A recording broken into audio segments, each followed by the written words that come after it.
Deus está aqui hoje. Deus está no nosso meio. Amém? Eu quero convidar a irmã da mesa, porque hoje nós vamos ser ministrados através da instrumentalidade dela. Deus vai usá-la, com certeza, como sempre usa, todas as vezes que ela trouxe a mensagem. Nós vamos orar mais uma vez. Deus, está aqui a tua filha. Use ela, Senhor, conforme o teu querer. Abençoe, ó Deus, e através dela nós viemos receber uma mensagem carregada de poder e autoridade, ó Deus, e que venha transformar as nossas vidas, venha nos direcionar, venha nos abençoar, venha falar forte aos nossos corações. Fica com a tua filha, Senhor, derrama porção dobrada de unção sobre a vida dela. Assim oramos no nome de Jesus. Amém. Graça e paz, igreja. Amém. Amém? Amém. Parece que é a primeira vez que eu estou aqui. A mão começa a suar e parece que o coração batendo mais forte. Mas glória a Deus. Eu louvo ao Senhor por mais essa oportunidade que Ele me concede. Poder estar compartilhando daquilo que Deus tem colocado no meu coração. Glória a Deus. Eu quero convidar os irmãos a abrir a palavra do Senhor em 2 Samuel, capítulo de número 11.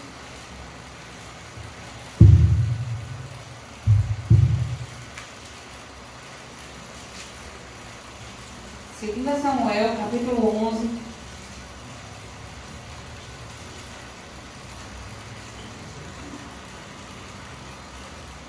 Todo mundo encontrou?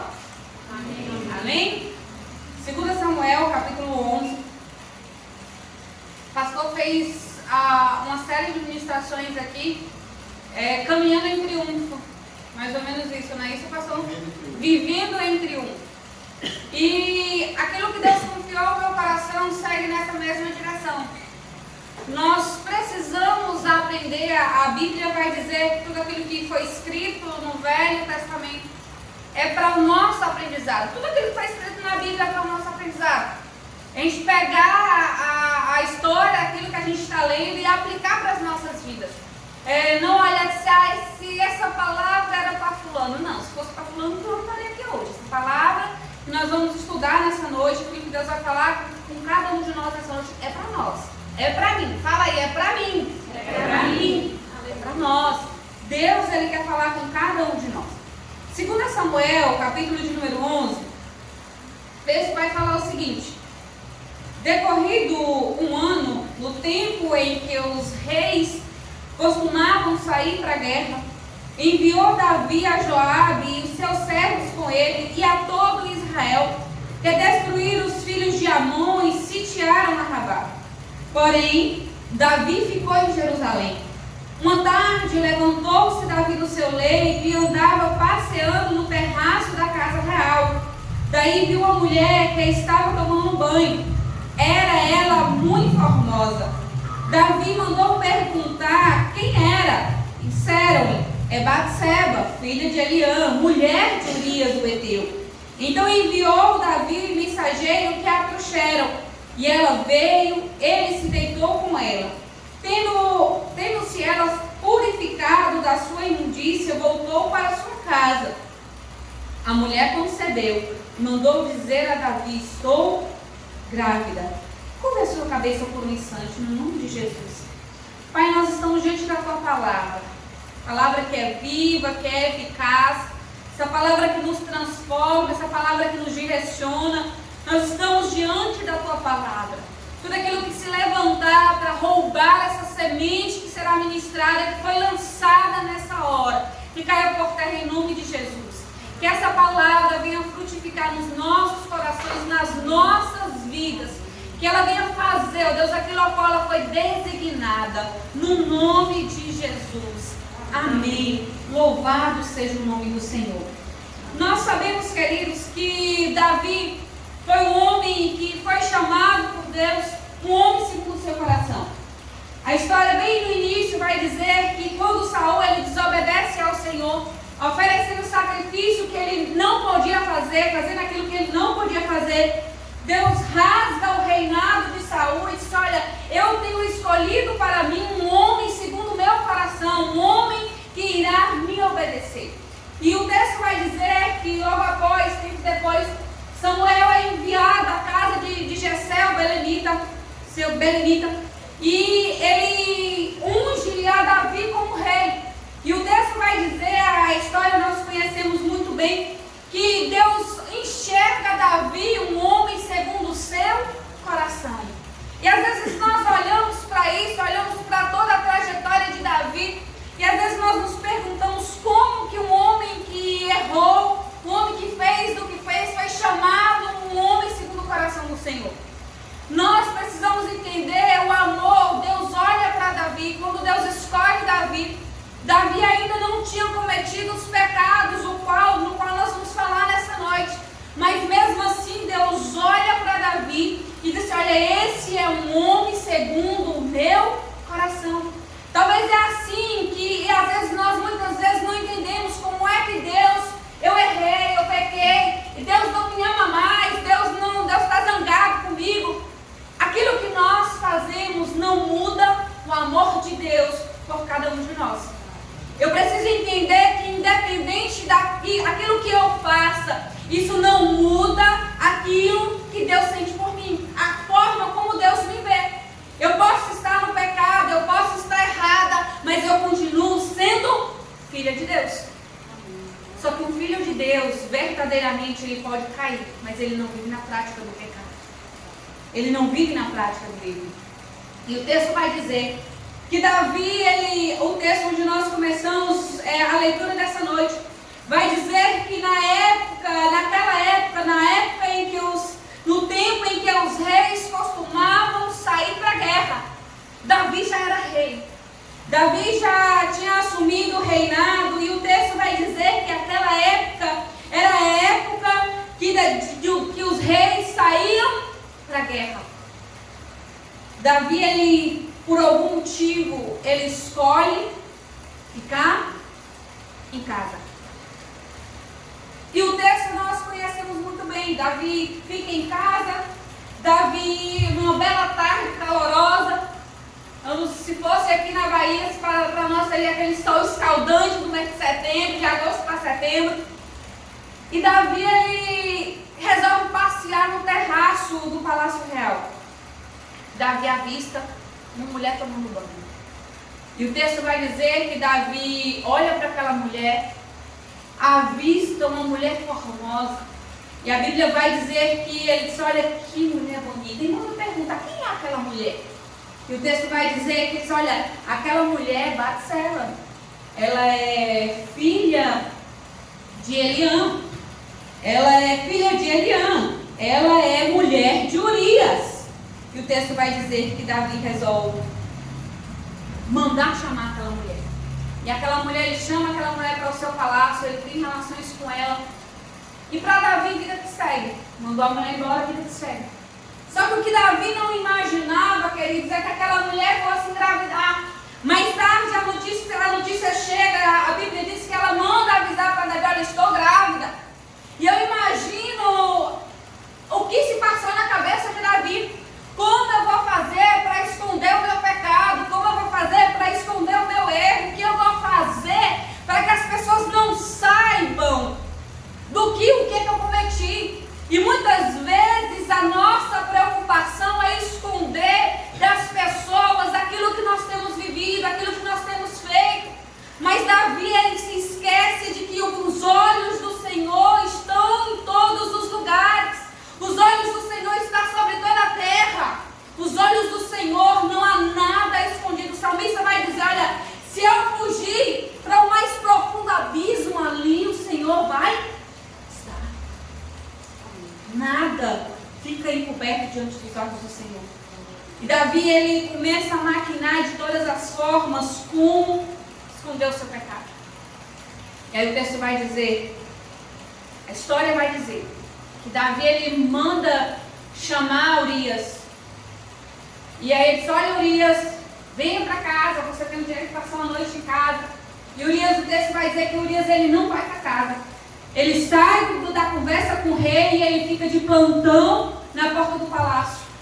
Davi, quando soube disso, manda chamar Urias e embebeda Urias. Vou dar aqui uma bebidinha para ele, porque aí vai ficar sobressaído de si, vai em casa, e aí ele vai namorar a mulher dele, vai engravidar, ela vai dizer que o filho é dele.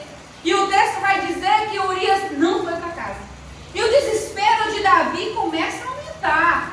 E o texto vai dizer que Davi faz uma carta para Joabe. Joabe era o seu comandante das tropas. Olha, Joabe, pegue Urias, coloque na linha de frente da batalha mais severa, para ele ser morto. E a história vai dizer que Urias carregou o recado e foi morto. Queridos, o que eu aprendo com essa história? O que eu aprendo com esse fato sobre a vida de Davi? Salmos 42, versículo 7, a parte A do versículo vai dizer que um abismo chama outro abismo. Nós vemos a vida de Davi descendo de ladeira abaixo. Uma pequena concessão que Davi fez, a vida dele começa a descer de ladeira abaixo. Davi, primeiro ele adultera, depois ele planeja um assassinato. E aí quando eu leio ontem, na hora que eu me deparei com esse texto, quando eu vi a reação de Davi, quando Davi recebe o aviso de que Urias foi morto, Davi escreve uma carta para Joabe. Olha, Joabe, não se preocupe, não se desespere, não fica triste, Joabe, porque eles morreram, porque a espada, ela corta tanto de um lado quanto do outro. Não se preocupe. Insensível, insensibilidade, um coração endurecido. É isso que o pecado faz no coração do homem. Queridos, o pecado, ele não precisa de uma porta escancarada, só precisa de uma brecha. E a partir do momento que nós fazemos pequenas concessões, a nossa vida começa a ir de ladeira abaixo. Ah, mas vai ser só uma mentirinha aqui. Vai ser só uma escorregadinha ali, não tem problema. Foi isso que Davi pensou. É só um adultério, é só uma ficada com Batseba e ela vai embora para a casa dela, eu vou ficar no meu palácio e vida que segue. Queridos, o pecado tem essa capacidade de cegar a nossa mente, a nossa visão, de que olha, eu vou fazer só essa vez, vou abrir só essa concessãozinha aqui, é só um beijinho na boca. Não é não. Cuidado com as concessões, com as brechas que você tem aberto na sua vida.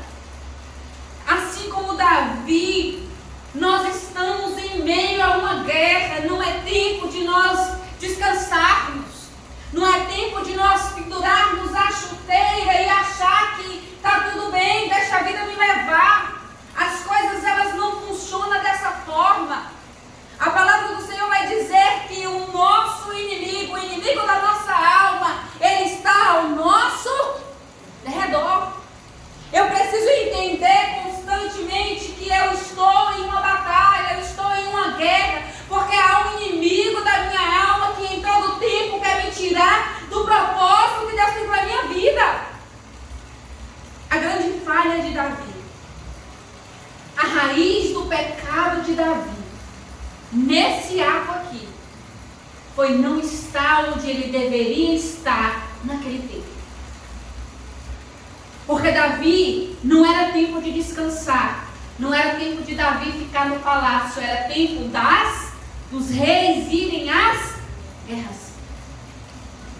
Na primavera era a época dos reis saírem à guerra, onde as estradas já estavam secas, onde não havia riachos no meio das estradas, a facilidade de locomoção. Mas Davi, ele resolveu ficar em casa quando não era tempo de ficar em casa.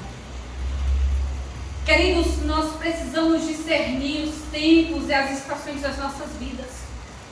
Eclesiastes, no capítulo 3, no versículo 1, vai dizer que há um tempo determinado para cada coisa, para cada propósito debaixo dos céus.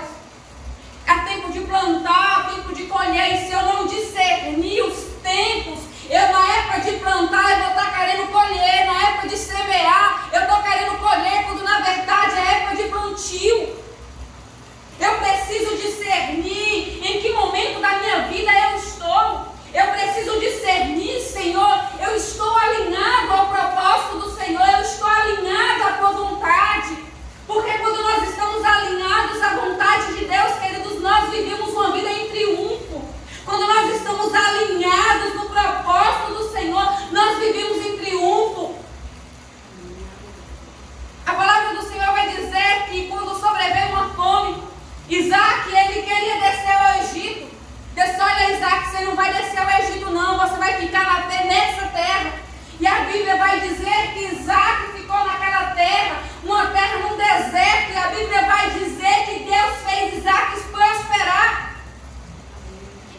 você vai dizer, Daniel, eu não anotei a referência, pois os irmãos procurem lá. Fostes pesados na balança de Deus, e vocês já acharam em falta. Você joga só esse trechinho lá no Google, que o Google vai dar a referência certinho. A minha pergunta nessa noite para cada um de nós, para mim também: se a balança de Deus vier sobre a tua vida hoje, você vai se achar em falta? Ou ele vai dizer, olha, está equilibrado, está vivendo de acordo com a minha vontade, está vivendo de acordo com os meus propósitos? Davi, ele resolve descansar em tempo de guerra e de combate. E nós temos vivido, queridos, como eu disse antes, nós não temos vivido, não é época de nós pendurarmos a chuteira. E muitas vezes nós estamos dormindo e deixando a vida nos levar. Mais um domingo, mais um final de semana, vou entrar aqui na modinha porque todo mundo está fazendo. Queridos, não. Você é escolhido, você é separado por Deus. A palavra você vai dizer que nós somos povo de propriedade exclusiva do Senhor. Nós somos chamados para ser santos, para sermos diferentes. Nós somos chamados, nós somos escolhidos para que em meio a essa sociedade perdida nós sejamos luz. É para isso que nós somos chamados. Nós não somos chamados para sermos mais um no meio das rodinhas, não. Somos chamados para fazer a diferença. Somos filhos de Deus. O propósito pelo qual nós fomos criados é para glorificar o nome do Senhor. O propósito pelo qual Deus te criou, para que você glorifique o nome dele por onde você andar. E o texto vai dizer que Davi não estava no lugar que ele deveria estar.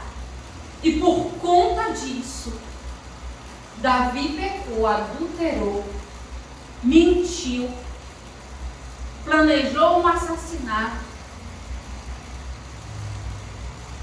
E o que tudo isso sobrecarrega, sobretraz na vida de Davi? Morte. Porque todo pecado, independente de qual seja a sua escala, traz morte. E Davi, o texto vai dizer, Davi planejou tudo isso, Urias é morto. A insensibilidade do coração de Davi. Olha, Joabe, não se entristeça não. A espada, ela corta, ela mata os dois lados. O pecado, ele tem essa capacidade de endurecer nosso coração. Nos tornamos insensíveis. Davi não discerniu que a época dele, a época, aquele momento, não era a época de descanso. A segunda coisa, algo que eu preciso entender, a primeira coisa que eu preciso entender é que eu estou em constante guerra. Dia após dia, o inimigo das nossas almas busca nos tirar da presença de Deus. Dia após dia, irmãos. Não pensa que o inimigo tira férias, ele tira folga. Igual a gente muitas vezes tira folga, tira férias da palavra, de ler, de orar. A gente passa um tempo parada. É comum na vida de muitas pessoas. O inimigo não. Dia após dia ele quer roubar, tirar de nós, de nos tirar da presença do Senhor. Outra coisa que eu preciso entender, eu preciso conhecer contra quem eu tenho que lutar. Efésios capítulo de número 6. Eu quero que você abra a sua Bíblia. Efésios capítulo de número 6. Efésios 6.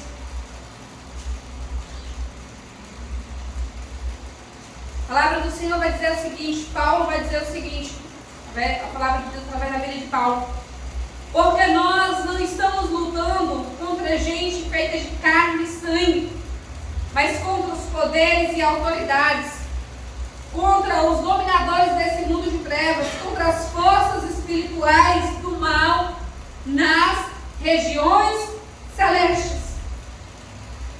Paulo está dizendo aqui, alertando aquela igreja, que a luta deles não é contra sangue e nem carne, é contra principados e poder, principados é contra algumas traduções, contra poderes e autoridades, contra dominadores desse mundo de trevas. A nossa luta, irmãos, ela é espiritual. A nossa luta diária, a nossa luta de todos os dias, ela é uma luta espiritual. Eu preciso entender que não há como eu vencer as minhas batalhas que são espirituais usando armas carnais. Às vezes nós temos aquele abençoado lá no nosso local de trabalho, que tira a nossa paz, que pisa no nosso calo. E aí nós começamos a fazer aquela revolução, aquela briga. Fulano me paga, fulano é assim, fulano é assado, fulano vai ver. E nós começamos a guerrear uns contra os outros, quando na verdade a sua luta é espiritual. E se a tua luta ela é espiritual, você precisa se munir de armas espirituais. Você precisa se equipar de armas espirituais. Às vezes o diabo ele quer agir na tua família, quer agir no seu casamento, e aí você está lá achando que você tem que brigar contra o seu marido, contra a sua esposa, dobra o seu joelho no chão, porque você é filho de Deus, as suas armas são espirituais. É assim que nós vencemos as nossas guerras, as nossas batalhas, porque senão nós estaremos nos esmurrando uns aos outros e nada se resolve. Eu preciso entender isso. A terceira coisa que eu preciso entender é aprender a usar essas armas espirituais. Porque nós estamos em meio a uma guerra, em meio a uma batalha. Deus ele vai nos dizer que a nossa luta ela é espiritual. E uma vez que a nossa luta é espiritual, eu preciso me munir de armas espirituais. E eu quero te trazer aqui nessa noite 4 armas espirituais que são poderosíssimas e que muitas vezes nós negligenciamos. A primeira arma espiritual que nós precisamos nos munir em todo o tempo é a palavra. Não abra mão da leitura da palavra de Deus todos os dias. Não abra mão. Mateus capítulo de número 4, eu quero que os irmãos abrem comigo, Mateus 4. Mateus 4, a partir do verso 1. A sua luta não é contra o seu vizinho. A sua luta não é contra os seus filhos. A sua luta não é contra os seus colegas de trabalho. O diabo muitas vezes usa essas pessoas para te atacar, para te atingir. Só que se nós andarmos e vivermos munidos dessas armas, todas as vezes que o diabo tentar nos atingir, tentar nos tocar, nós vamos atacar.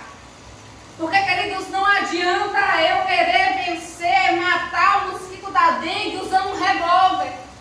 Por mais que o revólver seja poderosíssimo, eu vou desperdiçar a munição. Então não vai adiantar você estar brigando, batendo boca com ninguém, postando indireta no status, porque fulano, porque a vida. Então fica quarto para orar comigo. Essa não era a arma, essa arma é depois. Vamos voltar aqui para cá. Mateus capítulo 4, versículo 11, do 1 a 11, vai dizer o seguinte: Então Jesus foi conduzido pelo Espírito Santo ao deserto para ser tentado pelo diabo. Depois de jejumar 40 dias e 40 noites, ficou com muita fome. Então o diabo tentou Jesus sugerindo: já que você é filho de Deus, transforma essas pedras em pães. Mas Jesus respondeu: as escrituras nos dizem Porque não é só de pão que vive o homem, mas de toda a palavra que procede da boca de Deus. Então o diabo levou para Jerusalém, a cidade santa, para o lugar mais alto do templo. Salte daqui, daí, disse ele, já que você é filho de Deus. Porque as Escrituras declaram, porque o Senhor dará instruções especiais aos seus anjos para o protegerem em todos os seus caminhos. Eles o apoiarão com as mãos para que você não tropece em alguma pedra no caminho. Jesus replicou, porém as Escrituras também dizem, não põe à prova o Senhor, o seu Deus. Versículo 8. A seguir, o diabo levou Jesus ao monte muito alto e lhe mostrou as nações do mundo e toda a glória deles. Eu lhes darei tudo isso, disse ele, se você se ajoelhar e se prostrar, ajoelhar e me adorar. Saia daqui, Satanás, disse Jesus.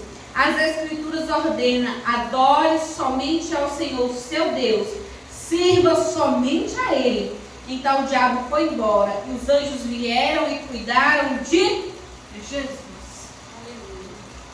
A palavra de Deus, as Escrituras, ela é uma arma poderosa. Conheça, invista o teu tempo em ler a palavra do Senhor, em estar diante do Senhor.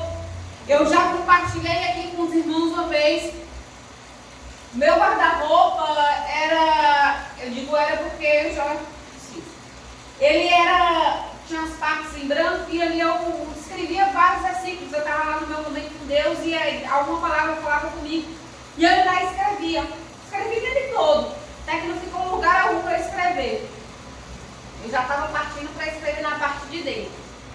E um certo dia eu cheguei em casa, eu me lembro que eu sentei na ponta da cama assim, e bati a cabeça e falei, Deus, eu não aguento mais, Senhor, e comecei a reclamar da vida. Irmãos, quando eu levantei a minha cabeça, que eu olhei, foi direto no versículo. No versículo quando Jesus diz aos discípulos lá, eu não vos deixarei órfãos. Aquela palavra mudou totalmente o fim daquela noite. O poder que a palavra tem, o poder que nós precisamos nos munir, ter a palavra na nossa mente, decorar versículo, nos alimentar da palavra, olha, escrever, algum versículo falou que você pega esse versículo e prega na geladeira, prega no quarto, prega na parede, porque em todo o tempo você está com os seus olhos na palavra. Quando o diabo lançar uma seta sobre a tua vida, você vai dizer, está escrito. Foi assim que Jesus venceu a tentação do diabo no deserto. Olha, está escrito. Na hora que o diabo vier com a ideia no seu coração que você não é amado, olha, porque Deus amou o mundo, porque Deus me ama. A palavra, use a palavra é uma arma espiritual e você precisa se munir dessa arma. Não se acomode de ter contato com a Bíblia só no domingo de noite, no domingo de manhã às vezes. Todos os dias. Eu preciso ler a palavra. Eu preciso saber a direção de Deus para a minha vida. Eu preciso saber aquilo que Deus diz que eu sou. Porque o mundo muitas vezes, queridos, eles têm vários adjetivos para nós. Porque Vanessa fulano é isso, fulano é aquilo, fulano é assado. E muitas vezes são adjetivos, são qualidades ruins que o mundo nos empregam. Porque fulano é isso, fulano é assado. Mas eu não quero saber o que fulano pensa de mim, eu quero saber o que a Bíblia diz que eu sou. E isso é o que importa. Às vezes nós vemos os pais amaldiçoando os filhos, que você não presta, que você não vale nada. E muitas vezes filhos absorvem isso como verdade, como para a tua vida. Mas o que a Bíblia diz que eu sou? Eu sou amado, eu sou escolhido, eu sou perdoado. Deus olha para mim e me enxerga como um filho, como a menina dos teus olhos. É isso que a palavra de Deus, ela diz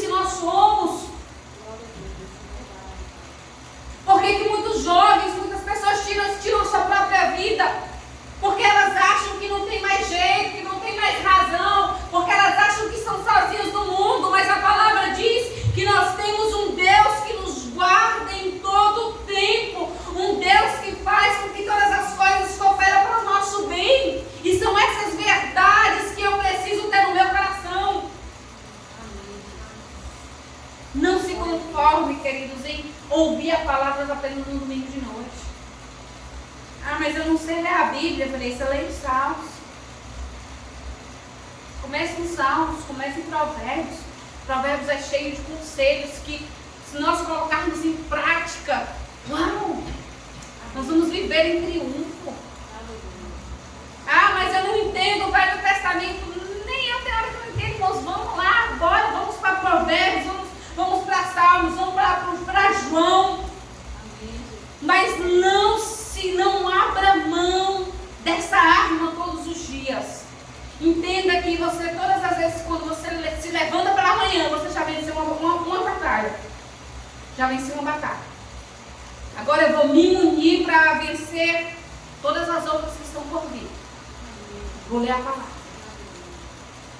A segunda arma espiritual que nós precisamos nos unir é a oração. Não abra mão de um momento de oração com Deus. Eu não estou dizendo aqui que você precisa passar 2, 3 horas orando. Mas se você conseguir fazer isso, glória a Deus. Mas às vezes nós estipulamos metas que muitas vezes nós não conseguimos cumprir e nós nos frustramos. Comece devagar, comece aos poucos. Uma criança, quando ela aprende a caminhar, ela engatinha, segura em alguma coisa, dá os primeiros passinhos, logo ela para. E ela vai treinando, ela se levanta de novo, cai aqui, se ergue e vai caminhando. Daqui a pouco está correndo com ninguém segurando. A nossa vida de oração é desse jeito. Nós começamos passando 2 minutinhos. E parece que esses 2 minutos, eles são infindáveis. Daí a pouco você começa a ter assunto para conversar com Deus. Sabe quando você está num lugar que você não conhece a pessoa está ali do seu lado. Quem é tímido, quem gosta de conversar, não vai sentir tanto. E aí, tudo bem? Tá bem. Tá calor hoje, né? E aí a conversa ela vai rendendo. E aí a conversa ela vai andando. Daí a pouco você passa horas, quando você encontra de novo aquela pessoa, você passa horas conversando. Assim é a nossa vida de oração com o Senhor. Comece de pouco, comece de pequeno. A palavra de Deus vai dizer, Tiago capítulo 5, o texto vai dizer: portanto, confesse os seus pecados uns aos outros, orem uns pelos outros, a fim de que vocês possam ser curados. A oração fervorosa de um homem justo tem grande poder e resultados maravilhosos. Elias era um homem humano quanto nós, e entretanto, quando orou fervorosamente para que não chovesse, não choveu durante 3 anos e meio. Depois ele orou de novo, dessa vez para que chovesse, e a chuva desceu e a terra produziu os seus frutos. A oração do justo pode muito em seus efeitos. Não abra mão de orar. Paulo ele vai dizer que uma das formas de nós vencermos a ansiedade é fazendo o conhecido diante de Deus através das nossas orações, todas as coisas. Porque muitas vezes o que nos traz ansiedade ao nosso coração é o medo de não dar certo. Às vezes criamos situações que a nossa ansiedade ela produz uma situação tão pequenininha, só que a ansiedade faz-nos ver ela gigantesca. E aí quando nós começamos a entender esse princípio de colocar diante de Deus, olha Deus, eu estou sentindo isso, eu estou sentindo assado, eu estou temerosa nisso, eu estou temerosa naquilo. E aí nós vamos ver que aquelas coisas, elas não são tão grandes quanto nós imaginávamos. Oração. Ore a respeito de todas as coisas. Não existe para Deus oração insignificante. Então você vai orar para Deus nessa coisinha tão pequena, eu vou orar. Porque eu sei que o meu Deus, Ele cuida de mim, eu vou orar. Porque vai que essa não é a vontade de Deus. Ore, irmãos. Ore. Comece de pouco, comece de pequeno, comece a 1 minuto que você tem. Você sentou lá diante de Deus por 1 minuto, que Deus só conversa com Deus, amém. Amanhã você vai de novo. Não vai só um dia na manhã, eu vou de novo. Vou colocar diante de Deus todas as coisas que têm afligido. Porque o nosso mal muitas vezes é ficar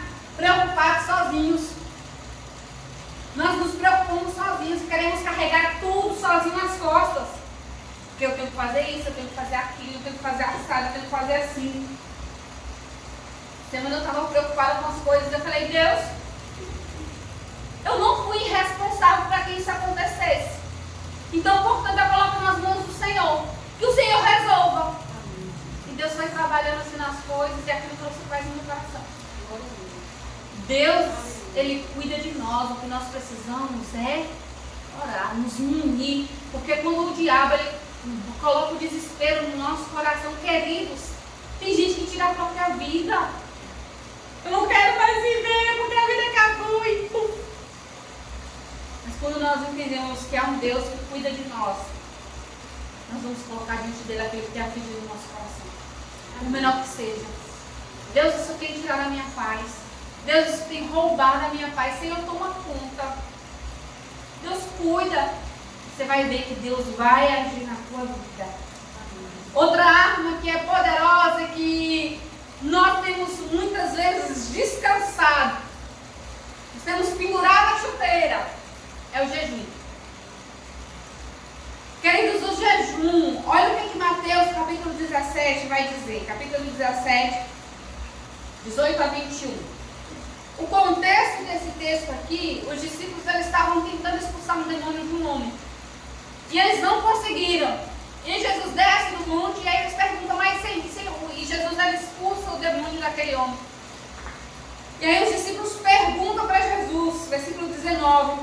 E os discípulos aproximando-se de Jesus em particular, disseram, por que não podemos expulsá-lo? Por que não podemos nós expulsá-lo? E Jesus lhe disse, por causa da vossa pequena fé, porque em verdade vos digo que se tiveres fé do tamanho do grão de mostarda, direis a este monte, passa daqui para colar, e há de passar, e nada vos será impossível. Porém, essa casta de demônios não se expulsa, senão pelo jejum e pela oração. Aprenda, adote isso na tua vida, jejum. Vamos jejuar. Ah, mas eu não consigo ficar o dia todo sem comer, eu não consigo ficar o dia todo. Faça aquilo que você consegue. Ah, mas eu não consigo. Se esforça. Você aguenta meio período, aguenta meio período de jejum. Vamos jejuar o café da manhã, vamos jejuar o almoço. Vamos fazer esse sacrifício, vamos orar, vamos entregar ao Senhor. Quanto tempo, há quanto tempo? Tira um pouquinho, há quanto tempo que eu não fiz mais um jejum? E aí Deus, quando o Senhor me trouxe essa palavra, eu lembrei de Adão. Quando Deus traz, quando eu vi a palavra, porque Deus já me deu um apelo sobre isso. E é dessa forma, nós precisamos nos unir de armas espirituais. Tira um momento de jejum, consagração ao Senhor. Outra arma que é poderosíssima em Deus é o louvor. O texto vai dizer, 1 Samuel capítulo 16, verso 23. E sempre que o espírito maligno enviado da parte de Deus perturbava Saul, Davi tocava a harpa e Saul se sentia melhor. E o espírito maligno se retirava. Aprenda a criar na sua casa, no lugar onde você estiver, um ambiente de louvor e adoração ao nosso Deus. Está lavando prato? Às vezes quando a gente está chateado com alguma coisa, a gente vai lá para o pé da pia.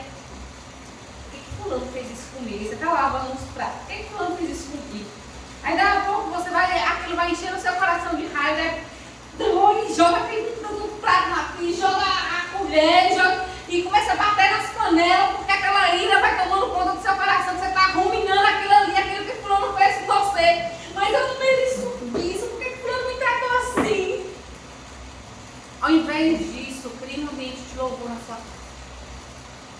Crie um ambiente de louvor no seu quarto, um ambiente de adoração. Coloca música. Você chegou em casa chateado. Normalmente chegou em casa chateada com aquele aluno que tirou a hora do sério. Ela vai lavar a bolsinha dela lá na casa dela. Bota um louvor. Bote um louvor na sua casa. Comece a cantar. Comece a adorar o Senhor, que você vai ver o ambiente mudar.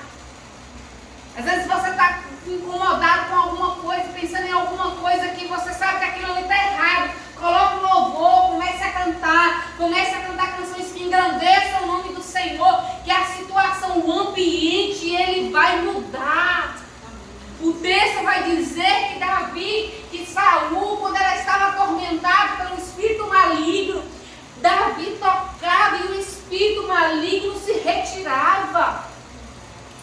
O poder que o louvor tem de operar, de mudar o ambiente em que nós estamos. Ainda tem crente que tem a cara de pau de dizer que ouvir música secular não tem problema. Queridos, ouça lá. Meia hora daquela sofrência, do sertanejo sofrência que eles diziam aí. Ouça aí. Meia hora. Eu não vou nem dizer que é meia hora. Ouça 2 músicas só. Você vai ver que você vai estar com vontade, daí a pouco você está com vontade de estar lá sofrendo aquilo que aquela música está cantando. Porque tem um poder, a melodia, a música tem um poder de nos envolver. Mude o ambiente. Mude. Está lavando sua casa, está limpando sua porta, um louvor. Você está angustiado com alguma coisa, bote um louvor, comece a cantar. Comece a louvar o nome do Senhor, você vai ver que aquela situação, ela vai mudar, o clima, o ambiente, ele muda. Lute, adote armas espirituais, porque nós estamos em guerra. Porque se nós não nos munirmos dessas armas, assim como Davi, por um deslize, nós vamos ser vencidos pelo pecado. A Bíblia vai dizer que logo depois, na história de Davi, Davi é confrontado por Natã. Davi se arrepende, Davi confessa, Davi é perdoado. Mas as consequências do pecado de Davi passou a viver com ele. Então, queridos, se nós queremos viver uma vida em triunfo, nós precisamos nos munir dessas armas. Preciso entender as estações que eu tenho vivido. Preciso reconhecer que a minha luta não é contra o meu vizinho, né? Não é contra o meu pai, que me atormenta 24 horas. A minha luta não é contra o meu irmão que me perturba dentro de casa. A minha luta não é contra o meu funcionário, não é contra o meu chefe. A minha luta, ela é espiritual. E para eu vencer essa luta espiritual, eu preciso de armas espirituais. Cada um de nós saímos com essa palavra no nosso coração. Não nos conformar em ter contato com a Bíblia só no final de semana. E nós fazermos da oração o nosso hábito diário. Tem gente que diz, olha, eu posso ficar sem café da manhã, eu posso ficar sem jantar, mas eu não consigo ficar sem almoço. Olha, eu consigo ficar sem assistir a Netflix, eu consigo ficar sem olhar o Instagram, mas o que eu não consigo é ficar sem orar. E nós chegamos a esse ponto de dizer isso. Olha, eu consigo ficar sem conversar com meu amigo. Eu consigo ficar sem conversar com meu namorado. Mas eu não consigo ficar um dia sem orar.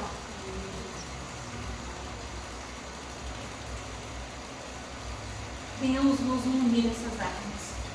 Olha, eu consigo limpar a casa com alguém passando no meio, eu consigo lavar minha louça, alguém botando um copinho lá, porque tem vez que a gente tá lavando a louça, só mais um. Aquilo ali chega perto do juízo. Eu consigo, mas o que eu não consigo é lavar mais as minhas louças sem colocar um louvor, é limpar a minha casa sem colocar um louvor, é fazer a comida sem colocar um louvor. Eu não consigo, porque as coisas parecem que não andam. Que isso seja uma rotina na nossa vida. Todos os dias. E você vai ver que as suas guerras, as suas batalhas serão vencidas pelo poder que há no nome de Jesus. Porque nós somos mais que vencedores. Glória a Deus. Se coloca de pé no nome de Jesus. Vamos orar?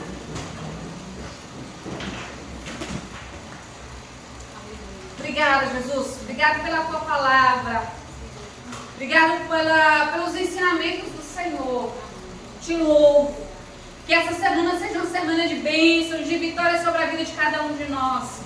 Que essa semana ela comece, assim como ela começou, que ela continue. Nós começamos essa semana